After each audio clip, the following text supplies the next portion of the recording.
Hi, Jessica. How are Hi, you? I'm good. How are you? Good. So, my first question is, when the project was confirmed, what were your main goals with this series? I wanted to make a show that felt like the a very realistic portrait of a woman who suddenly had all of these things dropped on her, these superpowers and the responsibility and burden of being a superhero.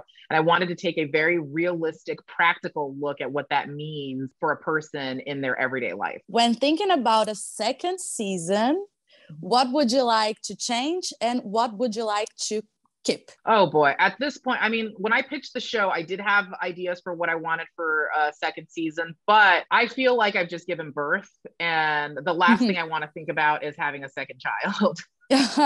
Really? Can't I need wait for some, a I second need, season. I know, I need some time to recover. Okay, okay. And now I would like to know a little bit more about the psychological aspect. I mean, Jennifer is treated in different ways according to her appearance, right? How did you get that layer in the script? Well, because it's just such a part of who she is, that she can at any time turn into a completely different looking person. Realistically, that would of course affect how people treat you. That would affect all of your relationships, how the world sees you and how the world reacts to you. And of course, still staying the same person in your mind, that means that you have confirmation that people are treating you this way because of how you look. Because we as people who always look the same way, like we can suspect that this is people are treating us this way because we look a certain way. But she has actual confirmation that that is what is happening. And she gets to experience both sides of it. That means that emotionally and psychologically, she has to really grapple with that and process that. What is the secret to make old characters like Hulk blend with the new ones like She-Hulk? Well, what's fun about our show is that all these characters get to come into our show and kind of just have fun because the tone of our show is very fun. It's very light, and so these characters basically get to come in and take a comedy vacation from whatever their lives were. And they get to come into our world and be a guest for a while and have some fun. And then they get to go back. And why do you think She-Hulk has connected with such passion with the audience? Well, first and foremost, I think that is the magic of Tatiana Maslany. I think that she is so charming and magnetic on screen. And she's so good at drawing you in and making you really feel like she's a real person and that she is connecting with you, especially when she's breaking the fourth wall and talking to you, the audience, like you feel like you're her friend and she's letting you in on her world that she's not even letting everybody else on her side of the screen into, and so there's this, she's so good at building this intimacy with you and making you like love her and support her and want to protect her. And you have worked on many TV productions. Do you think it's harder to write an original story from scratch or adapting a comic book? There's pros and cons to both,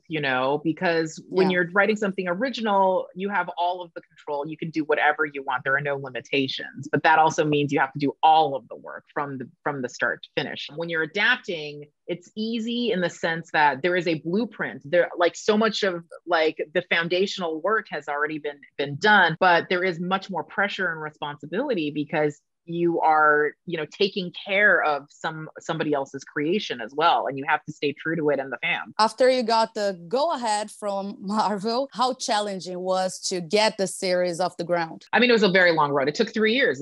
This is the end of a 3-year journey, so anything that takes that long is challenging. It's just but you kind of just take it one step at a time, one day at a time, and I can't believe that it's done, because it was such a part of my every waking moment for so long. Do you see yourself in She-Hulk? Yes, like of course, I very much relate to her. We're both women in our 30s. We're working professionals who like really, really enjoy the careers that we have, but also have this, personal life. We have a family that we have to deal with, and we have great friends. Like, absolutely, I relate to her. What other works, maybe a movie, inspired you conceptually and visually? When I pitched the show, the two shows that I used as reference points in my pitch were Fleabag and Better Call Saul. Yeah. But, when we were in the writer's room, we often talked about American Crime Story, the O.J. Simpson story. A lot of the writers referenced The Good Wife as well. And also Insecure too, because not just because the character Molly is a lawyer, but because of this like wonderful depiction of female friendship. And for you, what is the main message that She-Hulk delivers? It's not so much about a message really, but just this is a portrait of a real woman who is very complex and layered and trying to navigate so many things. But at the end of the day, she's just a person who's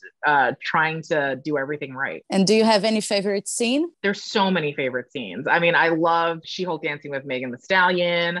I love when when Hulk finally tells Jen that Captain America did in fact have sex and is not a virgin. I loved in the finale our homage to the 1970s Incredible Hulk opening. That was one of my favorites. Everything with Madison and Wong is my favorite. And also everything with Daredevil was also a highlight as well. There's so many great things in the show. I can't even pick one. Amazing, amazing. Jessica, thank you so much. Congratulations on She-Hulk. It's perfect. I love it so much. Can't wait for season 2.